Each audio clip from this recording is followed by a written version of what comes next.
Hello everyone, welcome to the channel. अब करते हैं अपना अगला टेस्ट सीरीज। ये आपका 28वां टेस्ट सीरीज रहेगा। इससे पहले चैनल पर 27 टेस्ट सीरीज अपलोड कर दिए गए हैं। जो लोग नहीं देखे हैं बारी बारी से जा करके उन सारे प्लेलिस्ट में सर्च करके देख लेंगे। और जिन लोगों को पीडीएफ या फिर अन्य स्टडी मटेरियल चाहिए तो यूपीपीएससी मेकर टेलीग्राम चैनल से जुड़ जाएंगे।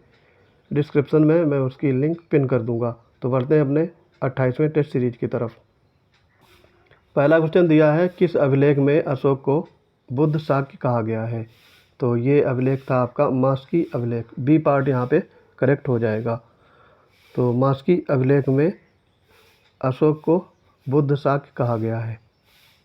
और प्रियदर्शी अगर बोला जाए तो ये भाब्रू अभिलेख में। तो आई होप ये समझ में आया होगा। आगे बढ़ेंगे। सातवाहन काल की संस्कृति के संदर्भ में विचार करना है। सातवाहन की राजकीय भाषा पाली थी। सातवाहनों राज परिवार में महिलाएं वैदिक धर्म का तथा पुरुष बौद्ध धर्म का पालन करते थे।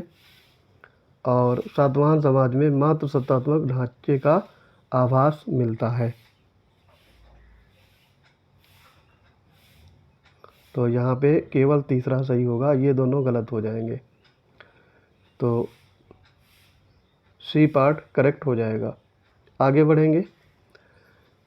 राजवंशों का सही क्रम में सुमेलित करना है। तो सबसे पहले यहाँ पे आएगा शुंग वंश, फिर कनु वंश, फिर सातवाहन वंश। तो बी पार्ट यहाँ पे करेक्ट हो जाएगा। मौर्यकालीन प्रमुख बंदरगाहों को सही सुमेलित कीजिए। तो यहाँ पे भड़ौच है, ये गुजरात तट।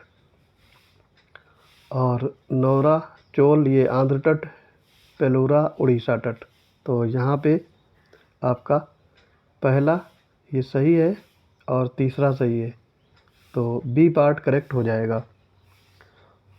ठीक है।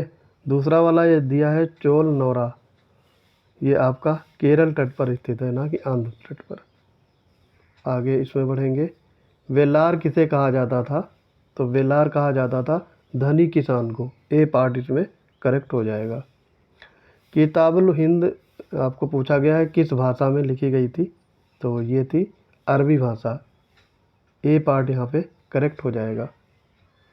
सातवां है उपदेशक दिए गए हैं और दरगाह का स्थान। तो यहाँ पे शेख मोइनुद्दीन चिश्ती अजमेर सही है। फिर आपका दिया है कुतुबुद्दीन बख्तियार काकी, तो ये दिल्ली करेक्ट है। शेख फरीदुद्दीन गज शंकर ये आजोधन पाकिस्तान करेक्ट है। और शेख सलीम चिश्ती फतेहपुर सीकरी। तो 1 2 3 4 यहाँ पे आपका सी पार्ट करेक्ट हो जाएगा। आठवां है अमर नायक प्रणाली किस साम्राज्य से संबंधित है? मौर्य साम्राज्य, गुप्त साम्राज्य, तुर्क साम्राज्य या फिर विजयनगर अंपायर। तो ये आपका डी पार्ट यहाँ पे सही हो जाएगा। नवा है निम्न कथनों पर विचार कीजिए। मुगल दरबार का इतिहास फारसी भाषा में लिखे गए थे। सही है ये। और मुगलों की मातृभाषा तुर्की थी। तो ये दोनों कथन आपके राइट हो जाएंगे। सी पार्ट करेक्ट होगा। अकबरनामा को कितने जिल्दों में विभाजित किया गया था? तो ये इसमें कितने पार्ट थे? 3। ए पार्ट यहाँ पे करेक्ट हो जाएगा। इसमें प्रथम 2 जो भाग थे वो इतिहास के, और तीसरा था आईने अकबरी से संबंधित। भारत में प्रथम नगर निगम की स्थापना की गई थी पूछा गया है। तो ये आपका प्रथम नगर निगम था मद्रास। ए पार्ट करेक्ट होगा। और ये 1688 में स्थापित किया गया था। 12वां है किस रेगुलेशन के तहत सूर्यास्त कानून पारित किया गया था? तो ये था आपका इस्तमरारी व्यवस्था। डी पार्ट करेक्ट होगा। और ये 1793 में ये पारित किया गया था इस्तमरारी व्यवस्था। इसे सूर्यास्त कानून कहा जाता है। विद्रोह दिए गए हैं, नेतृत्व करता है, सुमेलित नहीं है, बताना है आपको। रामौसी विद्रोह, चित्तर सिंह सही है। खासी विद्रोह ये आपका बिरसा मुंडा नहीं होगा, तीरथ सिंह होगा इसमें। और इन्होंने 1833 में इसकी स्थापना की थी या इसके नेतृत्व करता रहे थे। कूका आंदोलन भगत ये जवाहरमल सही है। और रंपा विद्रोह अल्लूरी सीता राम राजू ये भी सही है। तो यहाँ पे बी पार्ट आपका करेक्ट हो जाएगा। सूची 1 को सूची 2 से आपको मिलान करना है। तो दिए गए हैं अलीपुर षड्यंत्र केंद्र, ये आपका 1908 में हुआ था। दिल्ली षड्यंत्र केंद्र 1912 में। काकोरी कांड घटना घटित हुई थी 1925 में। और लाहौर षड्यंत्र केंद्र 1929 में। 4 3 2 1 ये आपका सही कोट है। सी पार्ट करेक्ट हो जाएगा। कामागाटामारू पोत किस बंदरगाह से वैंकूवर के लिए प्रस्थान किया था, ये बताना है आपको। काफ़ी चर्चा में ही रहा था। ये सिंगापुर, बी पार्ट यहाँ पे राइट हो जाएगा। 4 मार्च 1914 को दक्षिण पूर्व एशिया के करीब 376 यात्री इसमें बैठे थे। सिंगापुर से ये वैंकूवर के लिए प्रस्थान किया था। आंदोलनों को उनके कालक्रम के अनुसार व्यवस्थित करना है आपको। तो सबसे पहले होम रूल आया था 1916 में। फिर चंपारण सत्याग्रह आया जाएगा 1917 में। फिर उसके बाद में अहमदाबाद मील हड़ताल, ये 1918 में आएगा। और खेड़ा आंदोलन फिर आएगा 1918 में ही। ठीक, तो यहाँ पे आपका सी पार्ट करेक्ट हो जाएगा। होम रूल आंदोलन, चंपारण सत्याग्रह, अहमदाबाद मील हड़ताल, खेड़ा आंदोलन। कथन दिए गए हैं, कारण है, आपको मिलान करना है। लॉर्ड हेस्टिंग भारत में इस दृढ़ संकल्प के साथ आया था कि वह देशी राज्यों के प्रति हस्तक्षेप न करने की नीति का पालन करेगा। सही है। और उसने भारत में पिंडारियों का दमन तथा मराठा संघ का अंत किया था, तो ये भी सही है। लेकिन ये दोनों अलग अलग संदर्भ में बात कही गई है, तो यहाँ पे व्याख्या नहीं करेगा। बी पार्ट करेक्ट होगा। 18वां है, आयोग दिए गए हैं और उससे संबंधित क्षेत्र है, आपको इनका मिलान करना है। सर थॉमस रैले, ये जो थे सर थॉमस रैले, शिक्षा सुधार से। सर एंड्रोज फ्रेजर, ये आपके पुलिस सुधार से। मैकडोनाल्ड, ये आपका संबंधित थे मैकडोनाल्ड आयोग, ये अकाल से। और कॉलिन स्कॉट मॉनक्रिफ, ये सिंचाई सुधार। 2 1 4 3 ये आपका सही कोट होगा। ए पार्ट करेक्ट हो जाएगा। आगे बढ़ेंगे। किस वायसराय के कार्यकाल में 1935 का भारत सरकार अधिनियम स्वीकृत हुआ था? उस समय वायसराय थे Lord Willingdon. B part correct हो जाएगा। किस स्वतंत्रता सेनानी को किसान प्राण भी कहा जाता है? तो ये थे Swami Sahajanand Saraswati. D part correct होगा। इन्होंने अखिल भारतीय किसान सभा की स्थापना की थी 1936 में लखनऊ के अधिवेशन में, और इसके महासचिव रहे थे एन.जी. रंगा। लॉर्ड वेवेल के कार्यक्रम के संदर्भ में आपको बताना है। द्वितीय विश्व युद्ध का समापन, आज़ाद हिंद फौज के सैनिकों पर लाल किले में मुकदमा, व्यक्तिगत सविनय अवज्ञा आंदोलन का प्रारंभ और संविधान सभा की प्रथम बैठक। आपको इसमें बताना है कौन से असत्य हैं। तो यहाँ पे तीसरा वाला असत्य हो जाएगा, बाकी ये तीनों सही है। ठीक है, तो बी पार्ट करेक्ट होगा। 22वां देखेंगे। भारत में स्थानीय स्वशासन के विकास के संदर्भ में आपसे पूछा गया है। तो ये मेयो प्रस्ताव और रिपन प्रस्ताव, ये दोनों इसी से संबंधित थे। अगस्त प्रस्ताव नहीं था, तो यहाँ पे सी पार्ट आपका करेक्ट हो जाएगा। डॉपलर विस्थापन में यदि स्पेक्ट्रम में रक्त विस्थापन की घटना हो रही है, इसका कारण क्या रहेगा? आकाश गंगा पृथ्वी से दूर भाग रही है। ए पार्ट यहाँ पे राइट होगा। गोल्डीलॉक जोन के संदर्भ में बताना है कौन से कथन आपके सही होंगे। सौरमंडल के बाहर आने वाला क्षेत्र है। पृथ्वी के समान दशाओं वाले ग्रहों के होने की संभावनाएं। और क्यूपर बेल्ट सामान्यतः गोल्डीलॉक जोन से आगे का सौरमंडलीय क्षेत्र है और इसे आवास योग्य क्षेत्र भी कहा जाता है। तो यहाँ पे आपका दूसरा और चौथा सही होगा, बाकी ये दोनों गलत हो जाएंगे। तो डी पार्ट करेक्ट हो जाएगा। 24 में देखेंगे सौर कलंक का तापमान सौर सतह के तापमान से होता है, तो ये कम होता है, बी पार्ट करेक्ट हो जाएगा। पृथ्वी की परतों का सही क्रम आपको बताना है, लिथोस्फीयर, बैरोस्फीयर, पायरोस्फीयर। तो इसका सही क्रम होगा लिथोस्फीयर, पायरोस्फीयर और बैरोस्फीयर, बी पार्ट करेक्ट हो जाएगा। गंगा ब्रह्मपुत्र का डेल्टा किस प्रकार के डेल्टा का उदाहरण माना जाता है? तो ये है आपका धनुषाकार डेल्टा, डी पार्ट करेक्ट हो जाएगा। ये धनुष के आकार का है, इसीलिए धनुषाकार डेल्टा इसे कहा जाता है।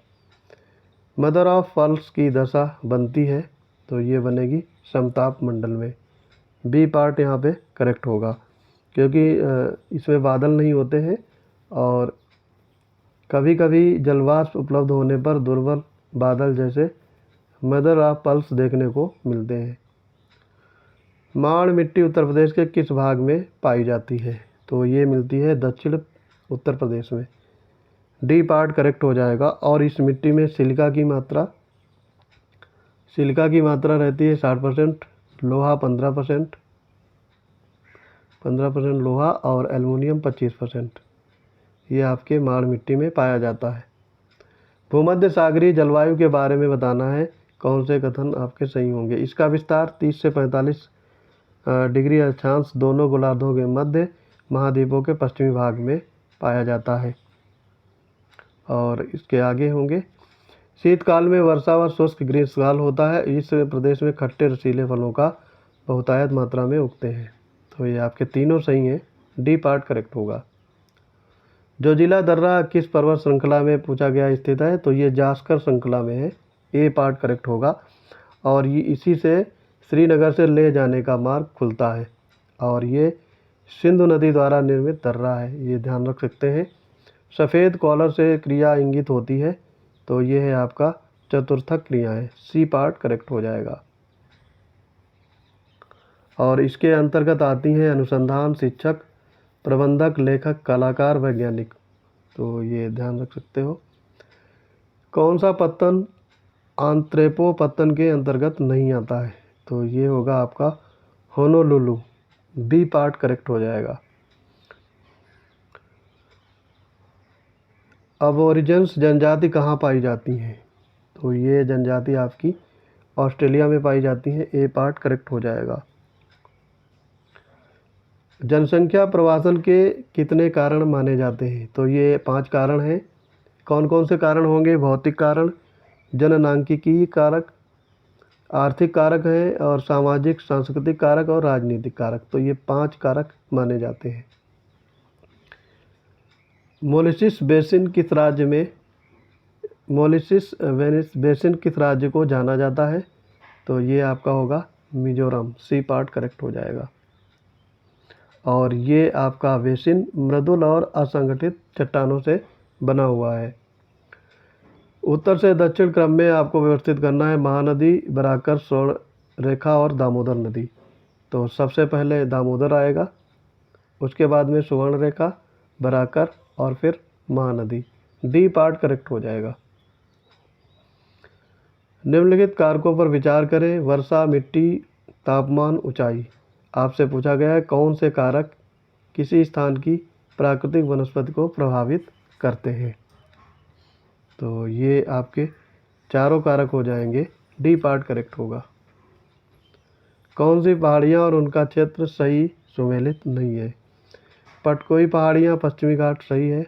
मीजो पहाड़ियाँ, पूर्वी घाट, ये भी सही सुमेलित है। सेवराय पहाड़ियाँ, पश्चिमी घाट सही सुमेलित है।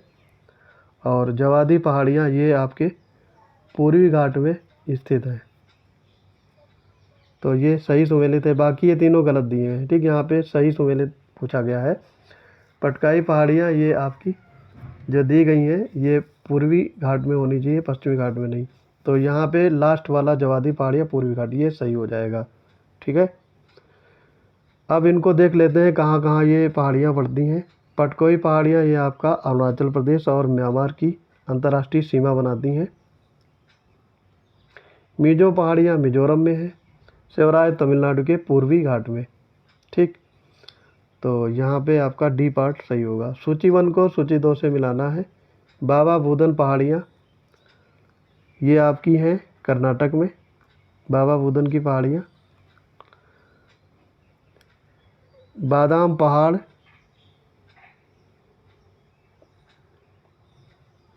उड़ीसा में, बैलाडीला छत्तीसगढ़ और करीमनगर तेलंगाना।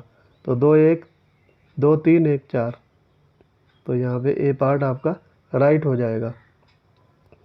दर्रे और उनसे भौगोलिक महत्व के संबंध में पूछा गया है, कौन सा कथन असत्य है? सतलुज नदी शिवकीला दर्रे से भारत में प्रवेश करती है, सही है ये। नीति दर्रा उत्तराखंड को तिब्बत से जोड़ता है, सही है। जोजिला श्रीनगर को कारगिल और लेह से जोड़ता है। बनिहाल दर्रे से सिंधु नदी भारत में प्रवेश करती है, तो ये आपका गलत हो जाएगा, ठीक है। ये आपका बनिहाल दर्रा जो है ये पीर पंजाल श्रृंखला में है और यहाँ पे जवाहर सुरंग स्थित है। कौन सी पवन इसमें ठंडी है ये बताना है आपको। फान, बोरा, जोंडा, चिनूक। तो ये बोरा जो पवन है ये ठंडी है। यूगोस्लाविया के एड्रियाटिक तट पर चलने वाली ये ठंडी हवा है, तो ये फैक्ट याद रखेंगे। कौन सा महासागरीय घटक अटलांटिक महासागर में नहीं पाया जाता है? तो ये आपका होगा एल्बेट्रॉस पठार, सी पार्ट यहाँ पे राइट हो जाएगा।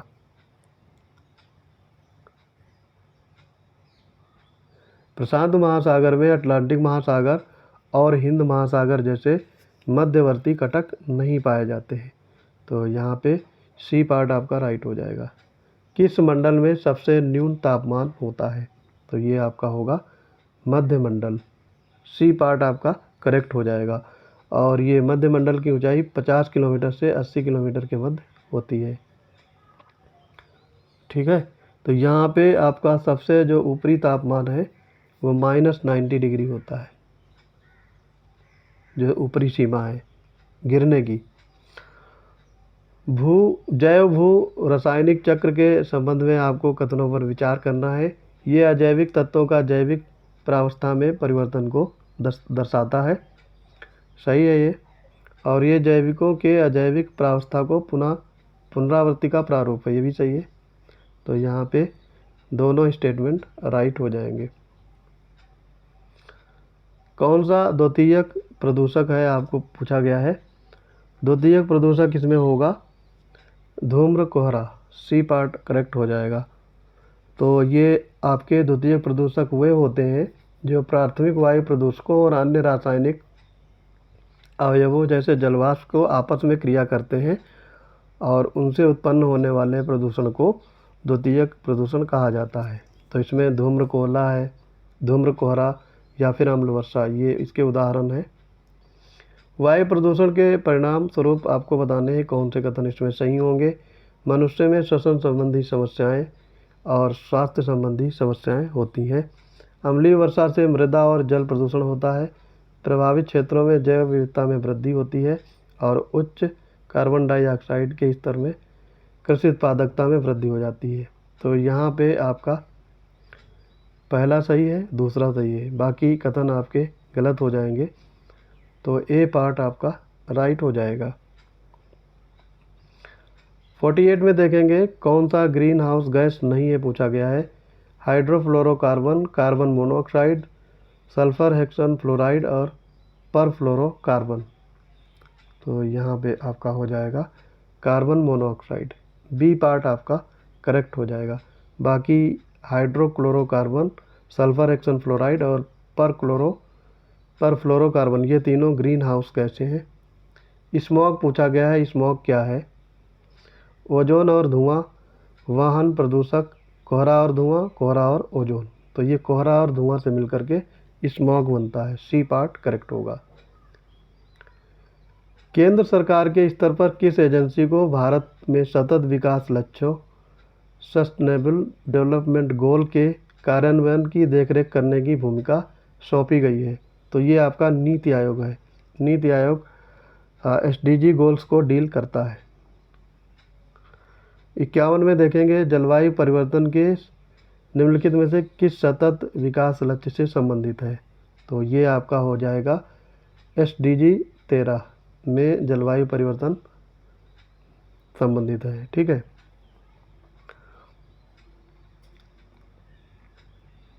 आगे बढ़ेंगे। इसमें वियना कन्वेंशन को किससे संदर्भित किया जाता है? तो ये ओजोन परत के संरक्षण से। ए पार्ट यहाँ पे करेक्ट होगा। और ये आपका सम्मेलन 1985 में इसको अपनाया गया और 1988 में लागू किया गया था।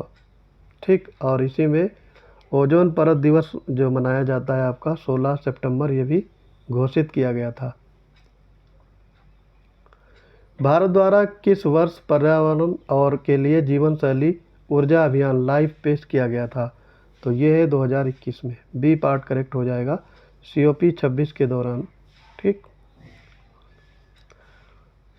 हरित विकास ग्रीन डेवलपमेंट पुस्तक के लेखक कौन है? तो ये पुस्तक के लेखक है WM एडम्स। बी पार्ट आपका करेक्ट हो जाएगा।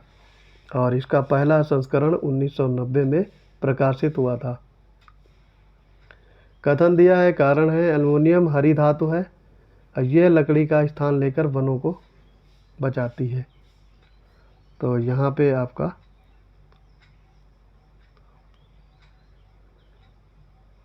कथन सही है, कारण गलत हो जाएगा। डी पार्ट आपका राइट होगा। भारत की संविधान सभा का गठन कैसे किया गया था? ये पूछा गया है। तो ये 1935 में स्थापित प्रांतीय विधानसभाओं के सदस्यों द्वारा अप्रत्यक्ष चुनाव के द्वारा। ए पार्ट करेक्ट हो जाएगा। भारतीय स्वतंत्रता का मैग्ना कार्टा कहा जाता है, ये बताना है। तो ये आपका 1858 का भारत शासन अधिनियम। ए पार्ट करेक्ट हो जाएगा। और इस समय वायसराय थे लॉर्ड कैनिंग। निम्न स्थानों पर विचार करिए, दिल्ली, पौंडीचेरी, लक्षद्वीप या फिर अंडमान निकोबार। आपको बताना है कौन से केंद्र शासित प्रदेश राज्य सब को प्रतिनिधित्व करते हैं। तो यहाँ पे दो ही होंगे, दिल्ली और पौंडीचेरी। बी पार्ट करेक्ट हो जाएगा। किस अधिनियम के अंतर्गत समवर्ती सूची की अवधारणा प्रस्तुत की गई थी? तो ये आपका भारत सरकार अधिनियम 1935। बी पार्ट करेक्ट होगा। सिंघवी कमेटी संबंधित है, तो ये भारत के प्रवासी भारतीयों के लिए संबंधित है। तो आई होप ये वीडियो आपको पसंद आया होगा। मिलते हैं अपने अगले वीडियो में, तब तक के लिए पढ़ते रहिए। जय हिंद।